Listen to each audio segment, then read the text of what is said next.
Welcome to LOA Today. Walt Thiessen and life coach Wendy Dillard here.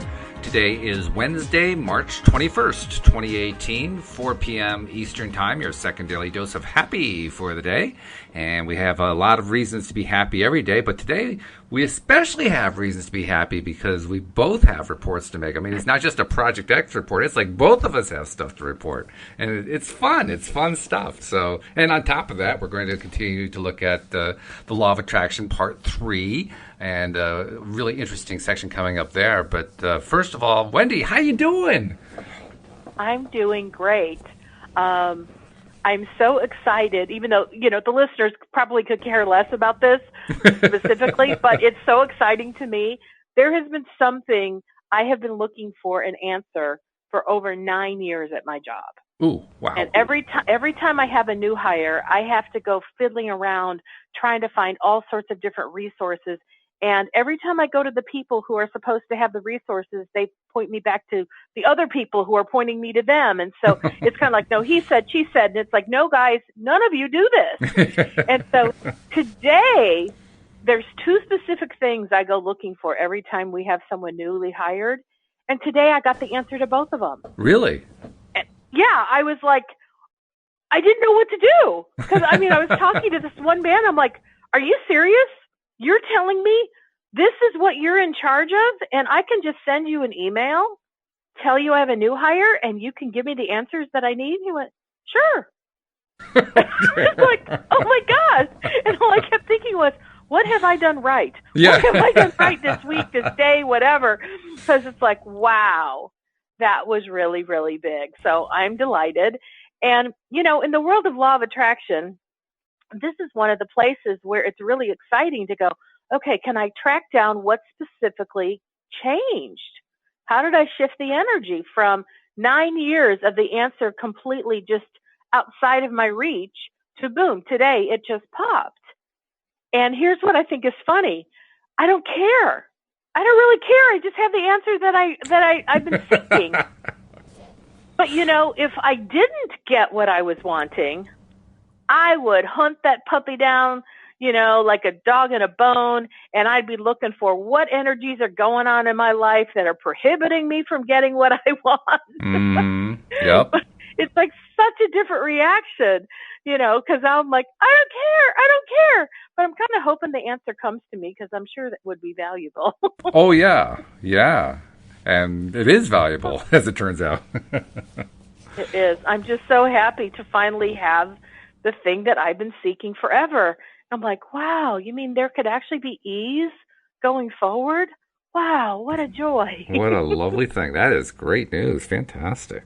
It is. So tell me, what's your wonderful news? Well, I got a couple pieces. The first one is that I am now 3/4 of the way done with the editing for the book. I've reached my next milestone, so to speak, and I'm making good progress. And I'm still working diligently to see if I can get the first round of editing done this week so we can get this book out in the next week or two. I don't know if I can actually get that done because I've set previous deadlines and haven't hit them, but, we'll see what happens.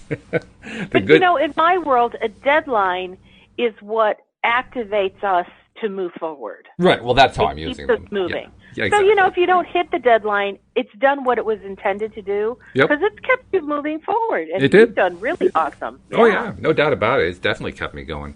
And it actually kind of keeps it in the forefront of my mind that, okay, this is my project. Well, it's our project, but right now it's in my hands, so it's my project. And this is the one that I wanted to get going. I've been wanting it from the beginning. I kind of, kicked the ball from the goalpost to get started, and here it is. Okay, it's ready for me. So go at it. Come on, let's go. Hey, that's what the deadline does, So that's one good thing. The other good thing, I've mentioned this in a few shows this week. We here in the Northeast are currently facing our fourth nor'easter of March, which means another snowstorm. And for the last few days, I've been saying, you know what? I'm going to change that. And I have good motivation for doing it because my wife's gardening business is ready to open. We don't want snow dumping on us now that spring is here. We want to end this winter cycle. So we need to have the snow, go away. Well, I've been saying that for the last couple of days, and last night the weather forecaster said, well, we're now projecting 10 to 14 inches. And And I'm thinking, nope, not going to happen. I just am not going there. I'm not buying into it. They got the winter storm warning banner going across the website and on the TV and all this other stuff. I'm saying, don't believe a word of it. I'm just not going there. I just stayed with my visions of, because my standard vision to go to, no matter what it is I'm trying to change, is blue skies, sunny skies, little puffy white clouds, temps in the 70s, just really comfortable, beautiful weather. And I try to make that my image to counter whatever's going on. So that's what I went back to. And this morning they said, yep, 10 to 14 inches coming starting this morning. And then it didn't start snowing right away. So they said, well, it looks like it's going to start about 11 a.m., and it didn't start at 11 a.m. Well, it looks like now it's putting off to 1:30 p.m., and then at 1:30 it wasn't starting. And they said, well, it looks like there's a shift going on here. We're downgrading it down to 3 to 6 inches. And it turns out that there's this unexpected high system about 5,000 feet above the ground that's interfering with the weather pattern. So we're going to have to watch this one carefully. Wow, you are one powerful weather creator dude. I'm telling you, this is not new. This is something that both Louise and I have done many times over the years. It's fun when it happens. I can't say I pull it off successfully every time, but it happens far more often than it should, according to the odds, And when it happens, it is just a blast to watch. Even today, Louise said, well, it looks like you're getting your wish. We're not going to get a bunch of snow until tonight. And I said, don't bet on it. Well, good for you, and yay, and that's really fun. And I don't know what the final result's going to be. I mean, let's be perfectly honest. I'm putting out my intention to influence the weather. I don't claim to be somebody who controls the weather. That is not what's going on here. But I do, like everybody else, I have the ability to create an intention to influence the weather system. And just as other people are doing around me, I imagine just, by default rather than by creative intention. But nevertheless, other people are saying, oh my God, it's going to snow. That's just what we need. Another forecast of a nor'easter, just dug out from the last one. That's what has gone through a lot of people's minds. But I'm also willing to bet that a large chunk of them have just kind of given up. They're like, okay, I got to give in. Like, it's going to happen, fine. Whatever happens, happens. And that created my opening. So once I had my opening, I said, okay, I'm going for it. Let's go for it. Let's put out the intention of what I really want to have happen and see how much we can move the needle. And it may turn out that maybe we do get some snow tonight. But even if we do get some snow, I'm willing to bet you it's only going to be an inch or two, and it'll be melted by the end of the day tomorrow. It'll be gone. So wow. One way or another, it's not going to be a big deal, and we're going to be able to open our gardening season. Well, when the hurricanes were taking place in Florida, last year, that was like one of the first times I ever felt the impulse to be truly a part of what was going on weather-wise. And I have a lot of friends, a lot of coworkers that are in that area where the big stuff was going to hit. And I was getting downloads or just, a sentence or two of instruction by my inner being of what to focus on. And I would focus on it. And because it was supposed to be a category 5. Yeah. And I just heard in my head, focus on category 3. And so I'm like, okay, but it wasn't take it down to 0. It wasn't like get rid of it altogether. It was like incremental. It was a focus on Hurricane 3. Mm-hmm. I'm like, okay.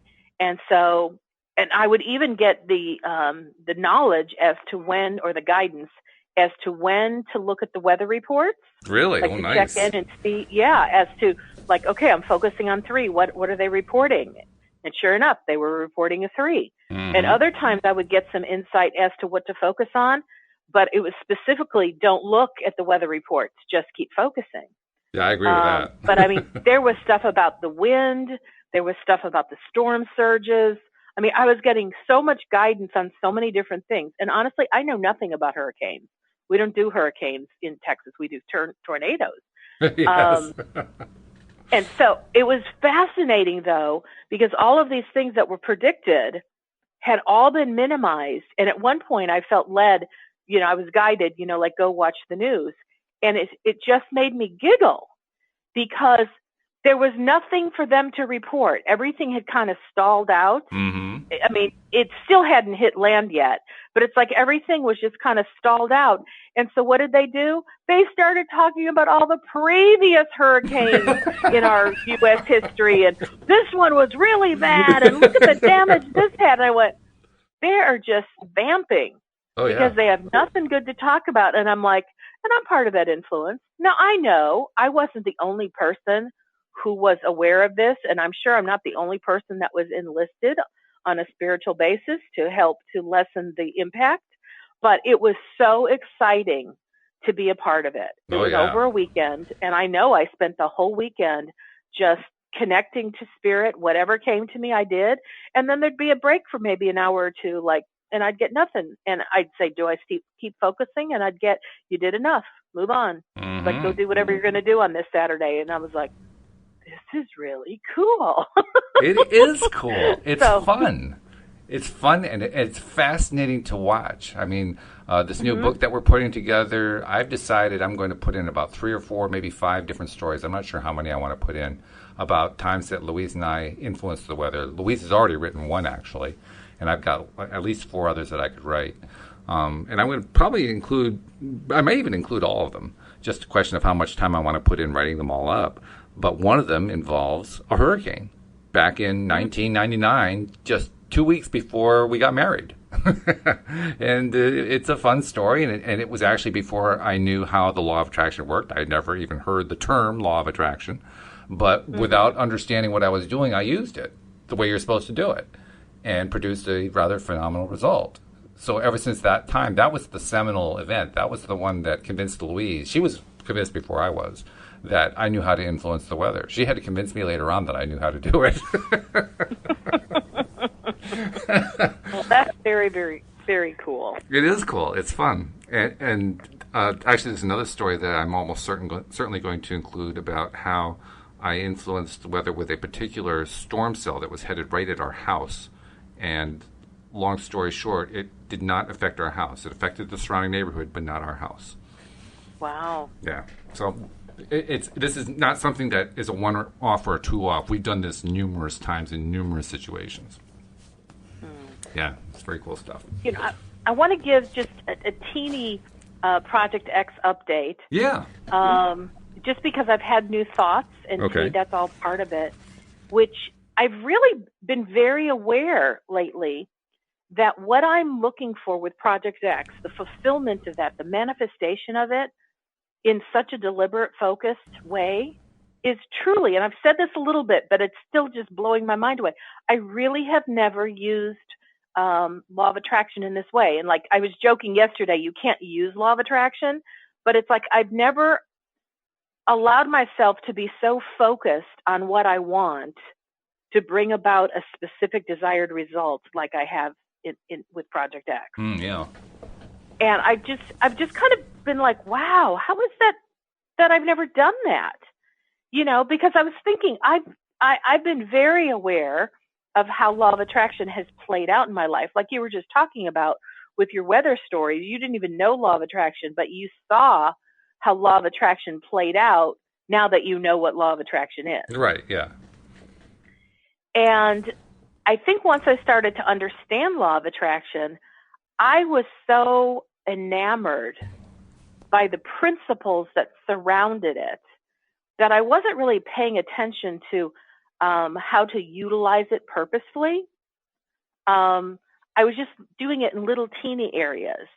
And, you know, I've joked before how Abraham will say, when you're wanting to test it out, don't do the big, hairy stuff that you've been trying to work on for years and years and years. Do something small. Right. And I always thought, well, I can't think of anything small. All I can think of is big stuff.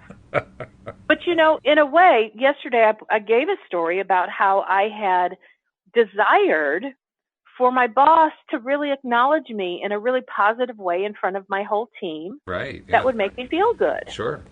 And that's exactly what happened. Well, you know, silly me, that was testing law of attraction in a sense, or maybe it wasn't a test because I wasn't thinking of it as law of attraction, but I was specifically intending that here is a desired outcome that I am seeking. and I got it. Yeah. And so in a sense, I have been using it, or I have been deliberate about my intentions, but because I grew up through different modalities and different, trainings, if you will, I never called it law of attraction because I didn't know about that, but I knew the power of intention, and I was learning about the power of intention and how to use the power of my intention. And so in a sense, everything I ever did using the power of intention, I could also call a law of attraction manifestation story. Sure. Oh, yeah. I just had never thought about it that way. Yeah, I can see that, because very often when things happen, very rarely, I should say, when things happen, do we think, you know what, I wonder if that actually demonstrates something I've believed in for some time now. We don't think of it that way. It just doesn't, our minds don't function that way. No. And so, it's fun for me, thinking about what I'm thinking about now. I'm feeling really excited. Not only about Project X, but about Project B, which stands for body. And I'm feeling excited about my life in terms of really being able to lasso the principles of the law of attraction in a way that I can focus deliberately in new ways that before I did it in small things, but now it's like I feel ready to do it on the big stuff. I'm not a newbie at law of attraction. I consider myself a master at law of attraction, both in terms of teaching it, but I can teach it because I use it. And it's kind of fun to go, here's a new playground. I've never really used it deliberately in these 3 areas of my life, and I'm willing to go there.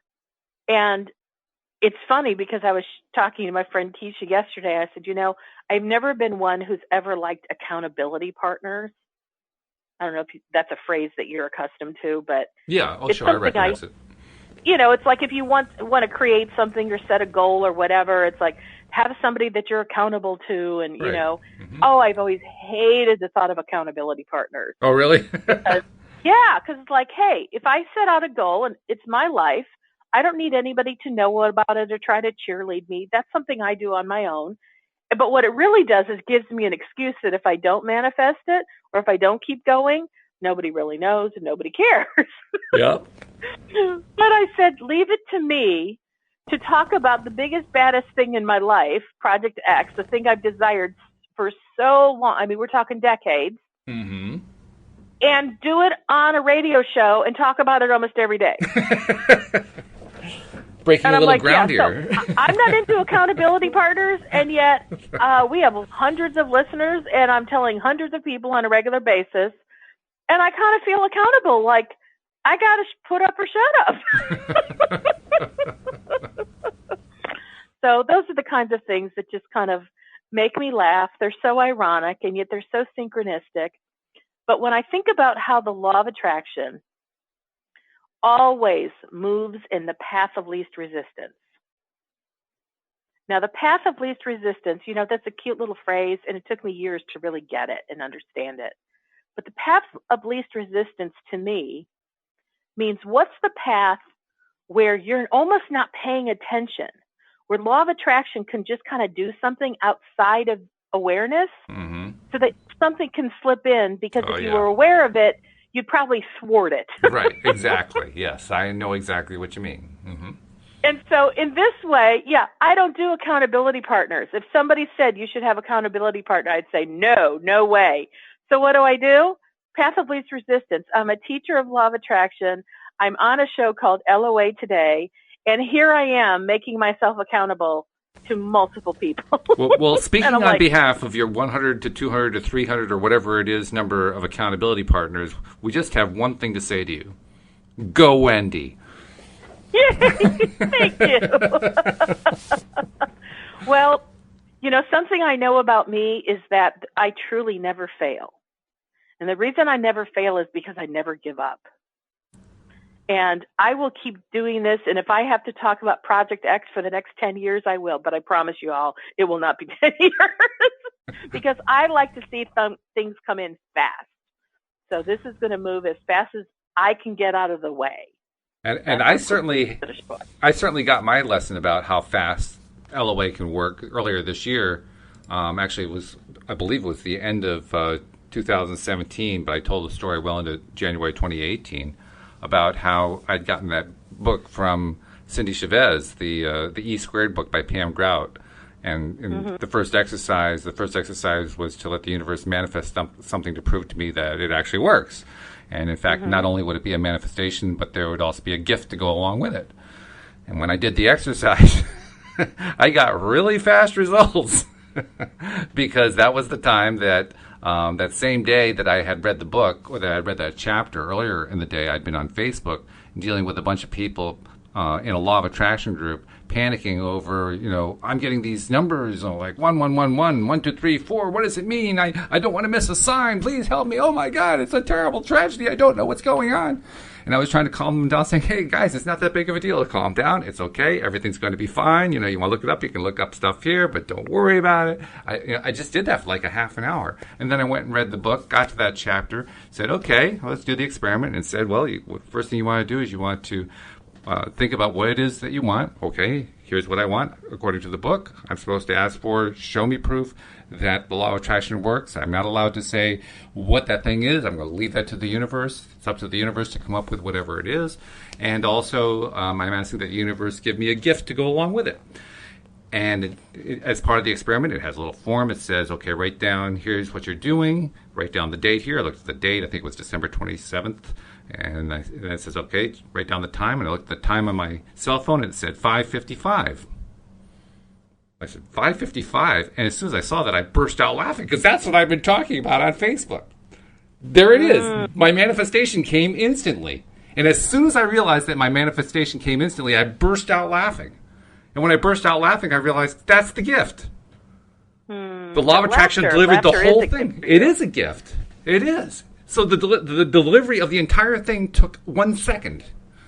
If I ever wanted more proof that the law of attraction likes speed, there it is. Now, I want to add this, because I think this is kind of cool, that totally was the evidence that you needed. In other words, it came, you got it, you understood it, you received it, and boom, you knew that you had just tested law of attraction and it worked. Faster than I ever imagined. Well, and what's interesting is someone else could listen to that and go, okay, that 555, what does that mean? That doesn't mean anything. Or the fact that you're laughing, that's not a gift. Well, for the person who might think that way, that would not be the manifestation and the gift that you would receive. But those specific things had meaning for Walt. And that's why you were able to receive it as both a manifestation as well as the gift. Oh, yeah. I mean, to me, that was an obvious manifestation. I mean, not an hour earlier, I'd been calling down all these people about, don't get all worked up about numbers as if it's a catastrophe. Because it's not a catastrophe. They're just fun. Don't worry about it. And then an hour later, I'm doing a test, and the first thing that pops up is 555. I mean, you can call that a coincidence that doesn't relate if you want to. To me, that's just blatantly obvious. And there were some aspects that were present for you to receive it. One, you were open to receive it. Yes, you do have to be open to receive it. Yes. You didn't enter that exercise from the book with resistance or with suspicion or with doubt. Exactly. You were open to receive it, which meant you were not putting any resistance on the trail. Mm-hmm. You were just like, hey, I'm here. I want to test this. This would be fun. And that's how it was able to show up in your life so quickly, so easily. And you recognized it. Yes. And the reason I'm pointing that out is because law of attraction always works. Always, always, always. But not everybody is open to recognizing it. Very good point. And, you were open for it, and you were looking for it, and you were open to receive it and recognize it. But, someone else could do the exact same exercise, laced with suspicion and doubt, and the very manifestation would show up, and they wouldn't recognize it. That's the gift true. would show up, and they wouldn't recognize it. That's true. So that is very possible, but it doesn't mean law of attraction doesn't work. It means you're not open to receiving it. Yeah, to the contrary, it proves that it does work. And the fact is that the only reason you didn't receive it was because you put up resistance. The resistance was, I doubt this. I'm skeptical of this. I don't think it's going to happen. Go on, prove me wrong. Which is the worst possible position to be in. When I'm in various Facebook groups and I'm reading people's posts, and please know that what I'm about to say is not judgment. It's just my observation. I can often easily identify somebody who I will call a newbie at law of attraction, because they'll say one sentence of, I tried to use the law of attraction to manifest $10,000 or whatever it is at the end of, this is what I tried to manifest. And then they say, and it didn't happen, so I don't think law of attraction works. Right. Yep. You see a lot of those. And what I've come to recognize is, as much as you can speak, law of attraction is like attracting like, this is my perception. There are so many particulars that also have to be synchronistically lined up for all of those components to work in a way that you can seek something and have it answered, you recognize it, and boom, you go, yes, it manifested. And so, that's why I was pointing out, when you were seeking something to manifest that would test law of attraction in your world, and when something showed up with 555, because that was synchronistically matching a discussion you'd been having for 30 minutes with other people who were talking about 1111 and 3333 and all these different number combinations, that was something you easily received. Yeah, it was not hard at all. Yeah, but I just want to say this for clarity's sake. Not everybody could receive it that easily. It's true. But you have been practicing law of attraction. You have been open to law of attraction. You have been asking to understand it in a greater way. And so you were like a wide open receiver to receive what law of attraction had to provide you. Yeah, that's absolutely true. I can at least conceive of the idea that could have happened and I could have blown it off. I can conceive of that. I mean, it would have taken a lot, actually, for me to blow it off, but I can at least conceive of that. And if I blew that off, then I just blew off the manifestation without realizing it.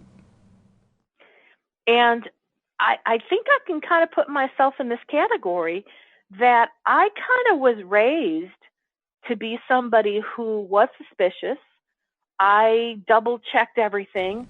I doubted a lot. I second-guessed quite often.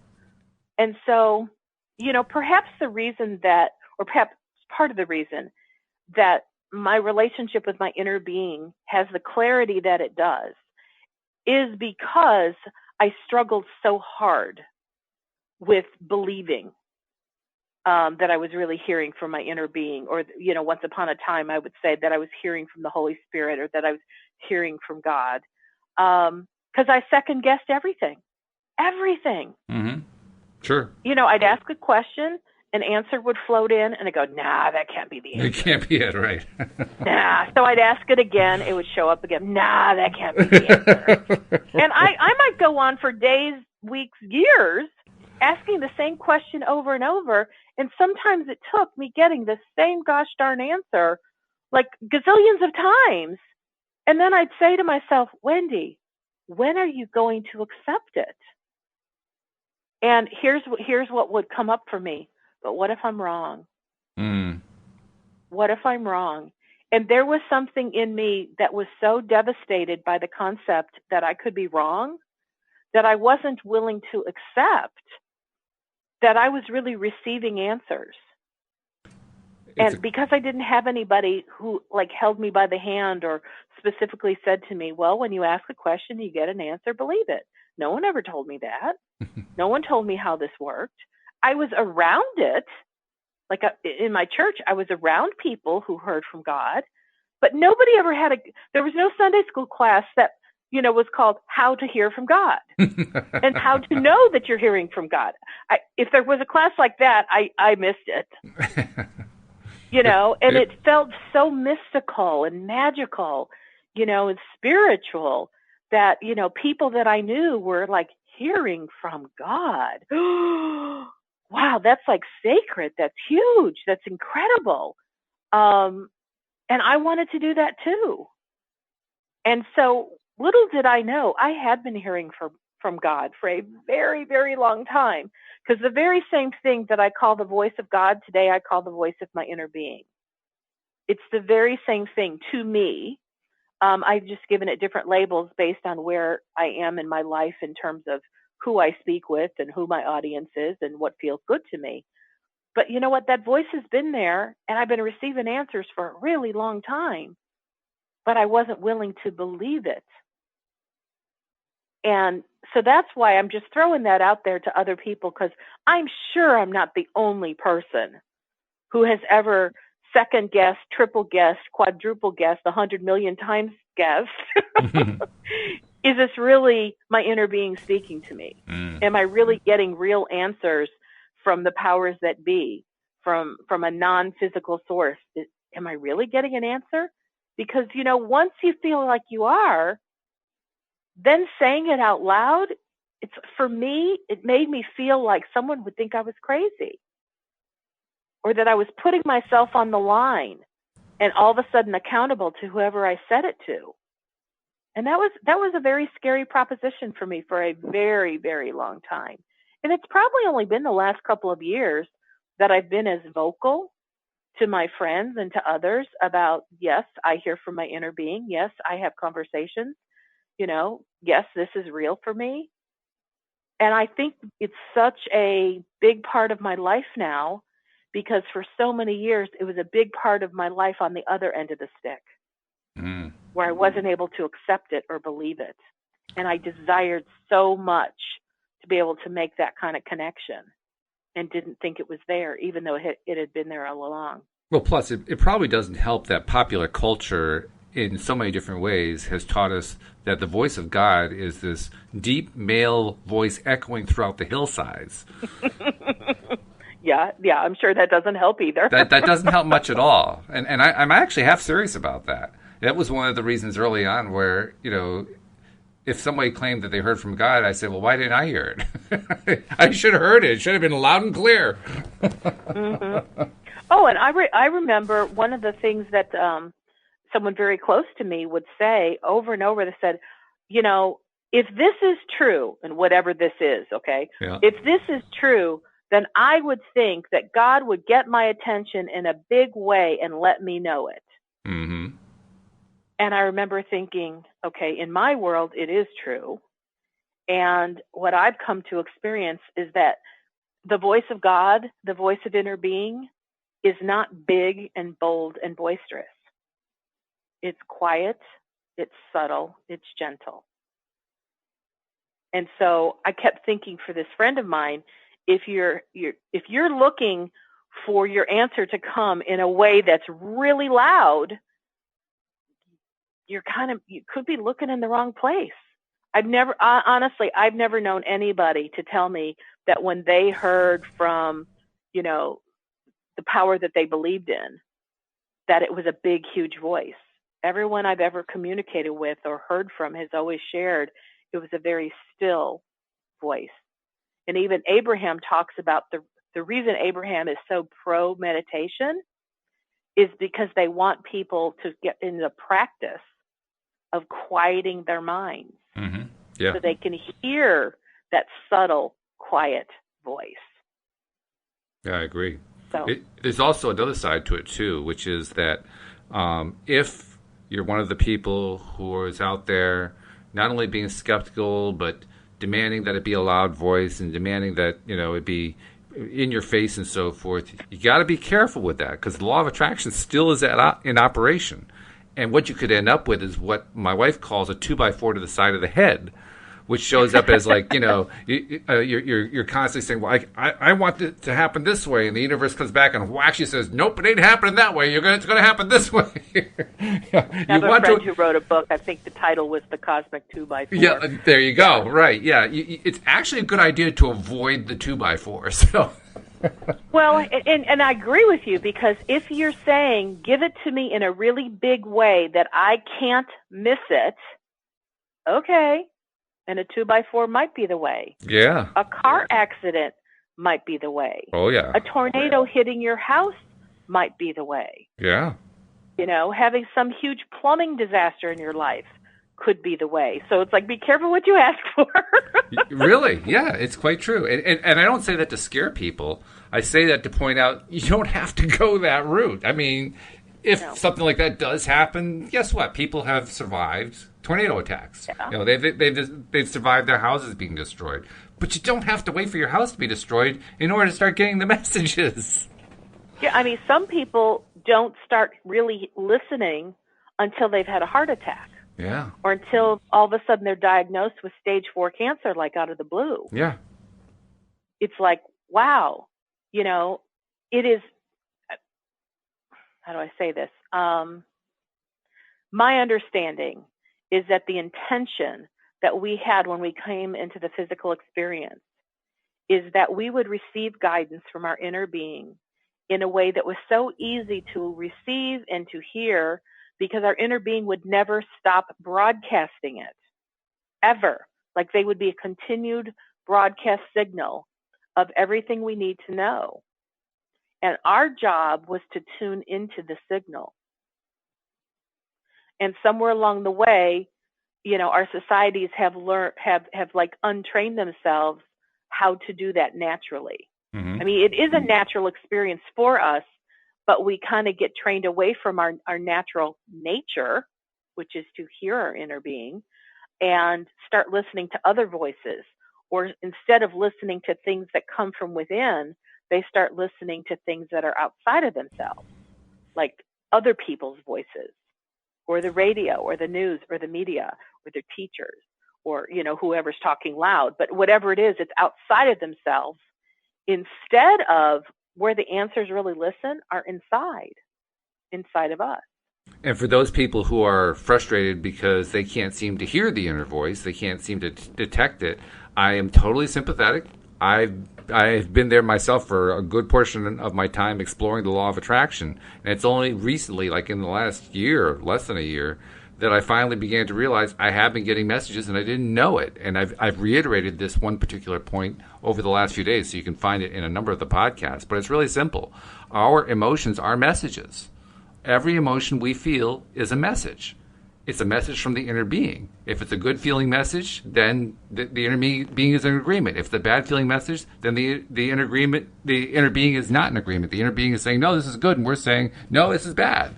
And there's communication. So we are getting communication. We just have to recognize it for what it is. And to broaden that scope beyond our emotions, everything that shows up in our life is a message on some level. So like today, the fact that I've been seeking an answer for over 9 years and I finally got it. Yeah. I know there's a message in there for me. And the first thing that comes to me off the top of my head is I was open to receiving today. Yeah. I had finally let go of all my resistances of it never comes, it never comes, it never comes. And even though I'm going to reach out to more people, I never get the answers that I'm seeking. And you know what? As I'm saying it, that's what I've been doing. I was my own self-fulfilling prophecy. Because if someone said, well, reach out to XYZ party, because I think they might know. I'm like, yeah, whatever, I'll do it. But, nobody ever has the answer. Yep, that's set up right there. If I believe nobody ever has the answer, then guess what my experience is? Yeah. The answer will not come to me. And as I kind of go back in my thoughts of today, as I had asked a question of somebody through an email, I kind of remember how I felt. And I remember kind of like breathing a sigh of release, like, well, I've done this before, but you know what? Who knows? Let's try. Here's a new party I've never reached out to before. Let's see what they have to say. And I kind of had a little bit of encouragement because the first person I had reached out to is someone I've always gotten good intel from. And even though she wasn't 100% certain, she goes, try this distribution list.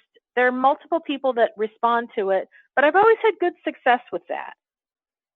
And so kind of taking her positive experience and the fact I've had a positive experience with her for many years, it kind of set me up to go, all right, let's see if this worked for Michelle.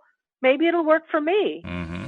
And I now can think about, as I'm thinking about it, I didn't have that thing in me that was like, never works. It never works. I never get the answers.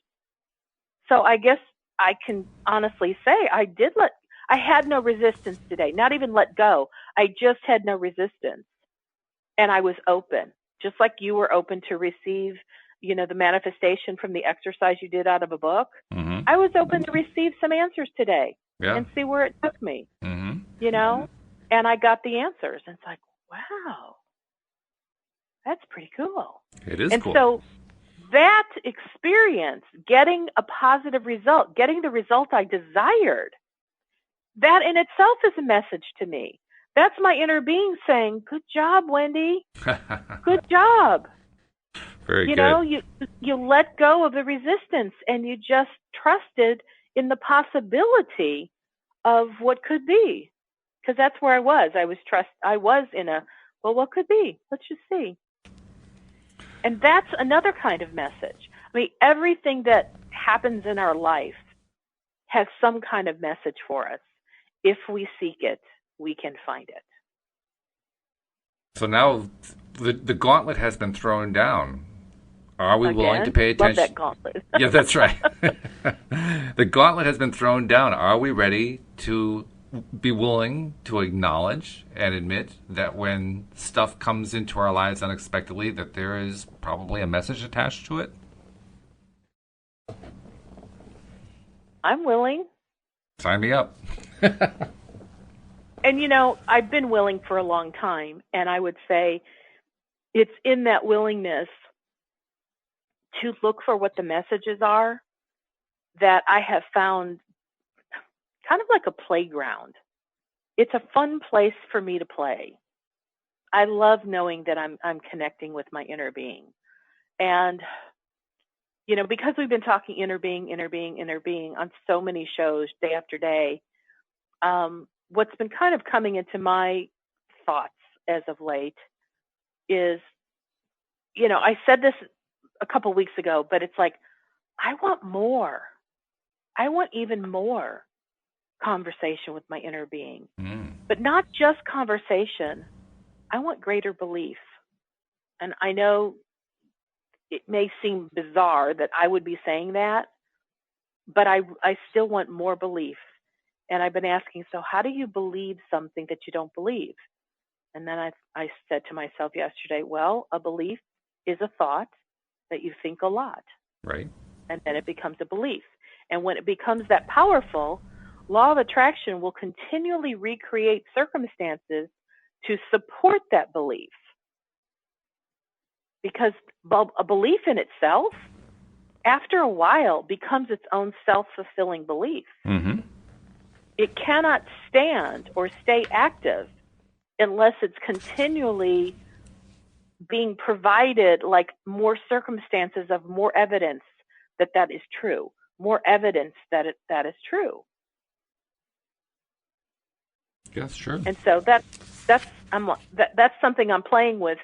So what thought do I want to think more purposefully to support the belief of how powerful my inner being is and how that relationship with me and my inner being really does make the difference? Because everywhere in my life as of lately, it feels as though the answer is connection with my inner being. Mm-hmm. Sure. How do I let go of doubt? Ask my inner being, what do you think about this? Because I know you're not doubting. Everything I want to know, if I ask my inner being, I will feel encouraged, uplifted, and inspired. Like, how come that's not been my go-to? Why is that not always the first place I seek? Like, well, because it hasn't yet been practiced. Yeah. Okay, so how does it become autopilot? Well, I got to practice it. I got to keep doing it. Mm-hmm. You know? Yep. And I'm willing to go there. I'm willing to do that. Because that's the kind of life I want. One where I feel such such belief and trust in my relationship with my inner being that I'll know that there's nothing in life that I can't easily have access to. Well, I actually took a leaf out of your book this morning in the podcast with Cindy because I announced to her that I had started adding a new thing to my mirror work that I've been doing every day. I'm on day 32, by the way, and this is like a miracle I've gotten this far. But the new thing that I've added is I've added that I want to, while I'm looking myself in the mirror, in the eyes, I wanted to start saying to myself today, and I did today for the first time, I want to start saying to myself and say to myself every day, starting today and from this day forward, every time that I pick something to focus on, I want to do it with laser focus. I don't want to be distracted by any distraction that comes my way. I want to be able to hold that focus, and no matter what anyone says, and no matter what comes my way to try to knock me off it, I want to be able to hold it as long as I want to hold it until I'm ready to let go of it. Nice. I want the laser focus you have, and I'm bound and determined I'm going to get it. Well, and then I totally believe that that's exactly what you will create. That's right. Wow. And there it is in a nutshell. And, sometimes the variety in doing this is just picking a subject and going, what question can I ask that will be fun for me?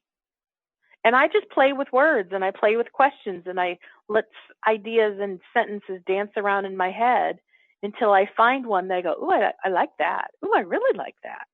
And sometimes I'll take my cell phone and I have a voice recorder app on there and I'll just turn the voice recorder on and I'll just keep playing with ideas because sometimes at least what I have found is sometimes I can keep talking and go, you know what, the one that was about 3 sentences ago I really liked and now I can't remember what it is. So I can at least go back and, listen to my playback and go, that's the sentence, that's the one. And when I really like it, then it becomes a yellow sticky or a green sticky or a pink sticky, and I put it somewhere. And I had a couple that I used a long time ago. I was having a really hard time remembering them. And so I kept focusing, what are those? What are those? What are those? And I finally found them, and I'm like, I'm determined. I'm not going to forget them this time. So I wrote them down. I put them on some green stickies. My bedroom wall is kind of a mauvey purple, and so the green sticky really shows up on my mauvey purple wall. I would think, yes. And it's like these are two that just totally jazz. They totally jazz my world. One of them I created while I was out walking, and I know that when you speak things in rhythm and rhyme, they tend to stick in your head, and so I was doing them to the pace of my walking, and this one is, everything I desire comes to me easily and effortlessly. Everything I desire comes to me easily and effortlessly. And I would do that for 5 minutes solid. Okay. And that I did that one about 3 years ago. And what's interesting, I only did it for about a month or two, but I could say in my life, everything I desire comes to me easily and effortlessly. That's a truth to me now. Wow. And another one that came to me, don't even know what I was doing at the time, but it's like these words just danced across my head, and I went, oh, I really like that. And it's, I can buy anything I want, and the money keeps rolling in. Ooh, I like that, too. I can buy anything I want, and the money keeps rolling in. And I started doing that. You laugh. This just kind of came to me. And I was re-listening to one of my voice recordings the other day, and I just giggled when I listened because I sang it to myself. And you know what a modulation is, where you do a key change? Right. I sang it to myself probably 8 times in a row, and I did a key change each time, which actually escalated and elevated the vibrational quality. Oh, sure. Yeah, that's what it's for. So that's an affirmation that came to me maybe a year ago. And I would say that has become a truth because I can buy anything I want and the money keeps rolling in. I mean, I've had this wonderful experience where I'll buy something for a couple $100, which once upon a time, splurging on a couple $100 was not to be had. But now I can splurge on something that's a couple $100 And a couple weeks later, I look at my checking account, and I can't even see the deficit because somehow the money kept rolling in and paid it back. I'm like, wow. But what's cool about these is like the first one, I was asking my inner being, hey, according to Tony Robbins, because I'm doing his exercise, I'm supposed to come up with an affirmation that I can kind of do while I'm walking. So what is it that I want to say? What do I want to say to myself? And I asked my inner being for the words. And I just kept playing with words until something locked in where I could walk with rhythm and it just flowed real natural. And that's where everything I desire comes to me easily and effortlessly. Hmm. And then the other one just popped in just because it popped in. I can buy anything I want and the money keeps rolling in. That's nice. So anybody who's listening, if you want to borrow those affirmations, be my guest. There you go. They've done wonders for me. And I believe them. I don't just believe them. I am them. Those are things that just are active in my life now. And so I guess in a way, that's testing law of attraction.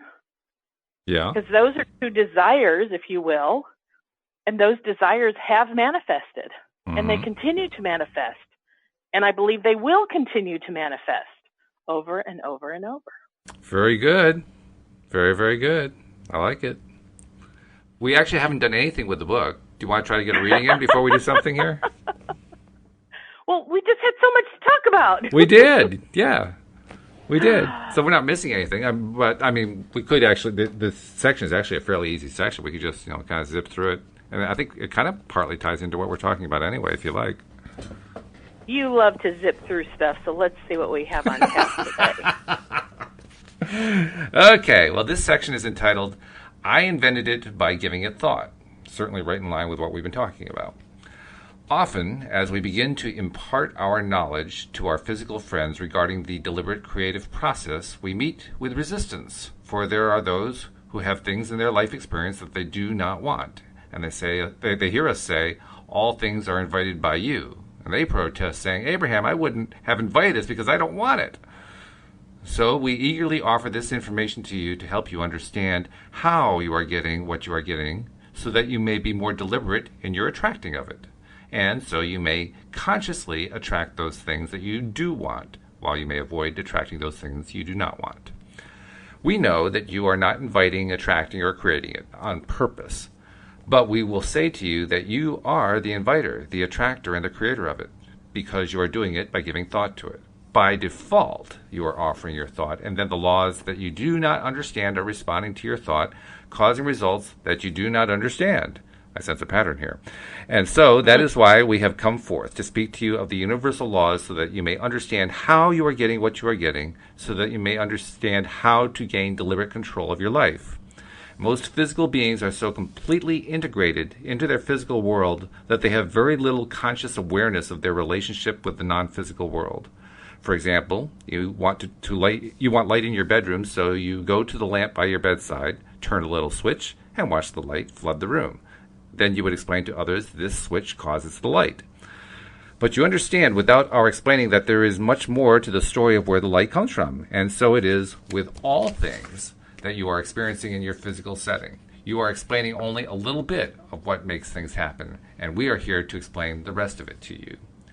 You have emerged into your physical dimension from your broader non-physical perspective with a great intent and purpose. You have come forth because you wanted this physical experience very much, and this is not the first of such experiences for you.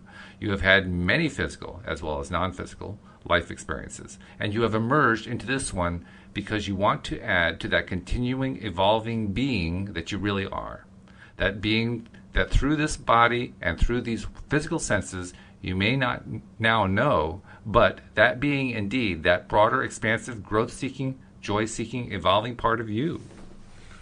Well, I don't know for sure that that's why I came here. I believe them. I don't know that that's why I came here. What I do know is this. I like it. And I want to learn how to really be that deliberate creator that they're promising I can be. So for me, that's why I study this stuff.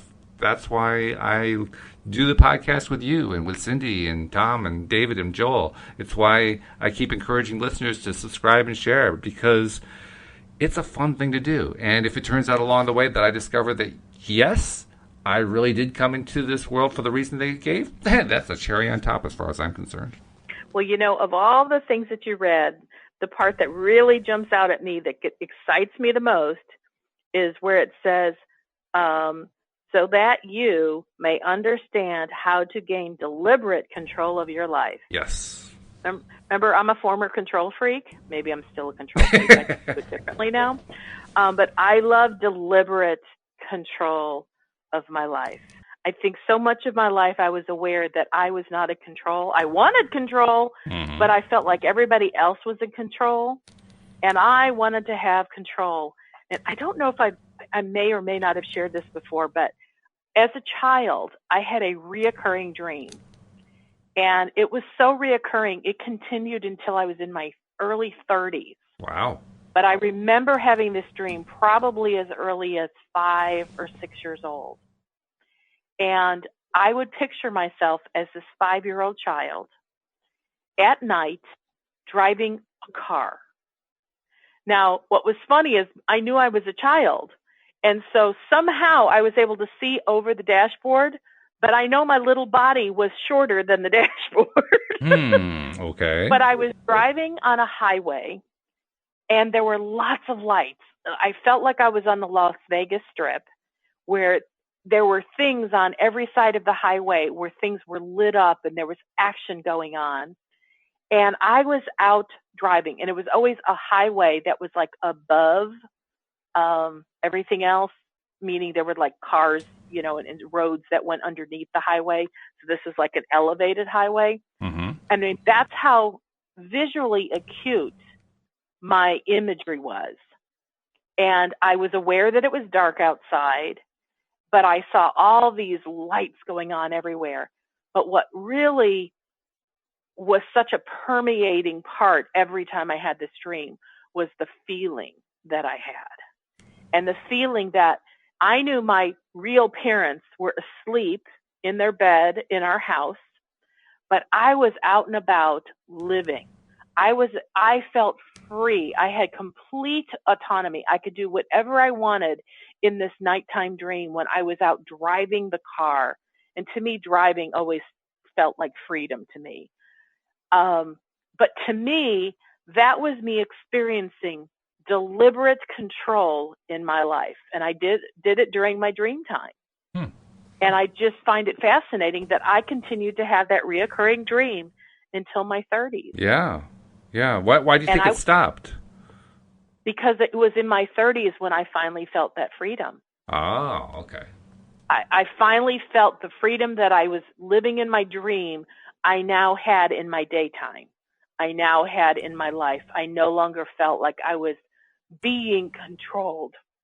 It's a powerful thing to feel control, to feel that I am in control of my own life. And it's something that I think most of us aspire after throughout our lives, including those of us who don't seem to be much into control. But I think most of us do want it. We want control. So that's another good thing about studying all this law of attraction stuff, is we learn how to gain control. And it is empowering. It's very empowering. And I don't think I'm ever going to be lacking interest in it as a result. So this has been great. This has been great. We were what's that? I just want to say this. You can see how I truly was the ultimate control freak, because even at 5 years old, I was seeking my own personal life's control. Yeah, oh, absolutely. Yeah, no doubt about that. We got about a little over a minute left. I want to make sure that we get this in because we haven't always done it with you on the podcast. We do it with the others, and I keep missing, so I'm making a point now. So, Wendy, for someone who wants to reach out and have personal attention from you, because you're a pretty darn good coach, and you're, as one of our listeners said, you could do a radio show by yourself. How do they reach out to you? They can reach me by going to wendydillard.com. Really simple. We like it when you keep it simple. Wendy, it's been great. I mean, I'm glad we got to the book, but the rest of the conversation was excellent. I enjoyed it. I hope others got as much out of it as I did. I think they probably did. We'll know for sure because they're going to come back tomorrow, and we hope you join us tomorrow as well here on LOA Today. Goodbye, everybody. Bye-bye now.